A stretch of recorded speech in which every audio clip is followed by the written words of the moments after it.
Shalom saudara-saudari terkasih di dalam Tuhan. Dewasa ini kerap kali kita memandang rasa bersalah sebagai sesuatu yang negatif. Rasa bersalah dianggap membuat orang terkungkung dalam lautan penyesalan yang menjadikan hidup tidak produktif. Setiap kita pasti pernah diliputi dengan rasa bersalah. Sebuah rasa yang membuat kita sangat tidak nyaman, yang terjadi akibat keputusan tindakan kita sendiri atau tindakan orang lain. Dan itu berdampak buruk atau merugikan orang lain.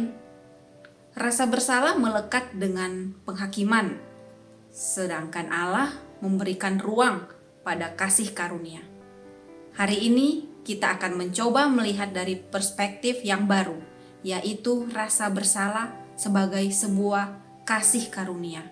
Rasa bersalah sebagai tanda kepekaan terhadap kehendak Allah.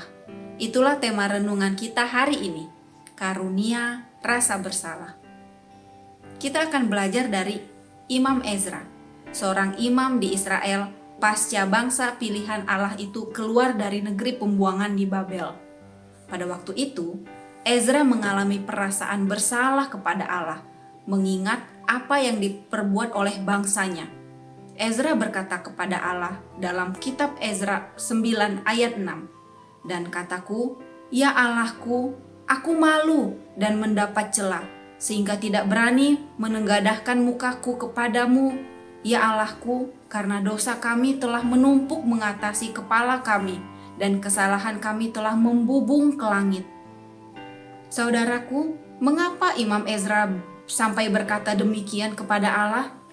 Karena ia sangat terpukul setelah mendengar pengakuan dari para pemuka bahwa orang-orang Israel awam, para imam, dan orang Lewi tidak memisahkan diri dari penduduk bangsa lain di sekitar Yerusalem. Bahkan mereka mengambil istri dari antara anak-anak perempuan bangsa lain, yakni bangsa yang tidak mengenal Allah. Tindakan ini mengakibatkan bercampurlah benih kudus dengan penduduk yang tidak menyembah Allah. Lebih parah lagi, para pemuka dan penguasalah yang lebih dahulu melakukan perbuatan tersebut.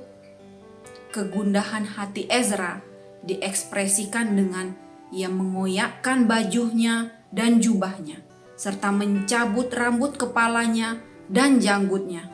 Lalu ia duduk tertegun menyiksa diri dalam penyesalan yang teramat dalam. Ia malu kepada Allah hingga tidak berani menenggadahkan muka kepadanya. Saudaraku, ketika rasa bersalah itu hadir, sadarlah bahwa kita masih diberi kepekaan terhadap kehendak Allah.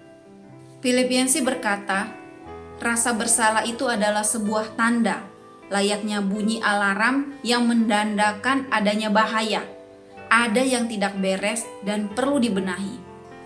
Hati nurani yang bersalah menyatakan diri dalam bentuk suara hati. Rasa bersalah adalah bentuk komunikasi pribadi yang dapat menimbulkan efek yang penuh kuasa, baik pada tubuh maupun pada jiwa. Ketika Ezra merasa bersalah, ia sadar ada hal yang perlu diperbaiki. Bagaimana dengan kita? Apakah kita masih memiliki kepekaan rasa bersalah terhadap sesuatu yang tidak selaras dengan hati Allah? Saudaraku, jangan abaikan rasa bersalah itu. Rasa bersalah itu adalah karunia Allah untuk kita datang kembali mendekat kepadanya dan jangan menjauh darinya. Mohonlah ampunan kepada Allah yang dengan senang hati menerima dan mengampunimu. Mari kita berdoa.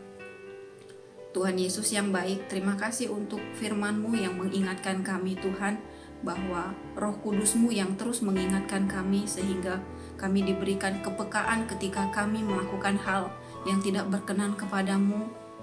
Roh-Mu mengingatkan kami sehingga kami kembali lagi datang kepadamu.